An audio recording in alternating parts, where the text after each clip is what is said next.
few months ago, we caught up with Kevin Kling, who was setting new work on Interact Theater, and now some of that work and a whole bunch of new work is coming under the new music of Victor Zupanc. He's a longtime local composer who has produced a new chamber theater piece for Zeitgeist. Well, we're in rehearsal, and we're going to talk to the creators of this new piece of lush music and theater on this 3-Minute Egg. I remember flying with him in his airplanes. He always had these small two-seater airplanes. And I remember one time we're in the middle of a fog bank, flying along the Minnesota River Valley, and Dad says, "Hey Kev, do me a favor, look out that window and see if you can spot the ground." So I'm looking out the window, when all of a sudden behind me I hear my dad say, "Hey Kev, it might not be down."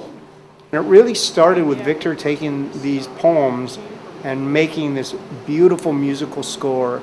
And then early on, it was decided, and I really wanted, Victor, how do you see this unfolding? And so Victor lined up the piece musically. So we started with the piece on a musical level, and then I took the stories that seemed to fit and put them in there, because especially working with Victor and Zeitgeist, you want the music to be the guide, the emotional guide.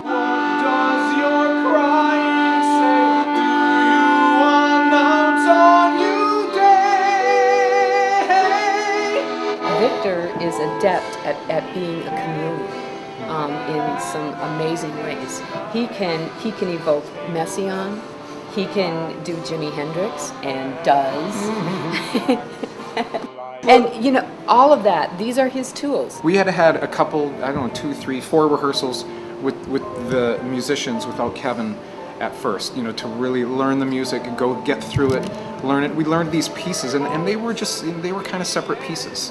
And then Kevin came in, and what was really cool is the first couple times that Kevin was there, he really didn't say anything. He sat there and said, you know, now just, you know, go through these pieces, because, you know, I think I know what I want to say, but I really need to hear this and be inside it. And he did, and you know, and you know, we just played through the pieces, and I kept going, you know, because some of the folks in Zeitgeist don't really know Kevin's work, and I just kept saying, oh wait, you know, he's such a great storyteller. The first couple of days, like, he didn't say anything. You know, but it was great, because I could see him thinking, he's writing, and he's flipping pages, and he had stuff, and then things started to come in, and I totally understand where Kevin was coming from, because he had to sort of be enveloped and be inside this piece first. Is happiness a state of euphoria or merely the absence of fear? I think you're always looking for new and exciting ways to tell a story. How do we engage an audience? How do we engage the ear? And especially, even more importantly, I think, is that how do you find people you work in simpatico with?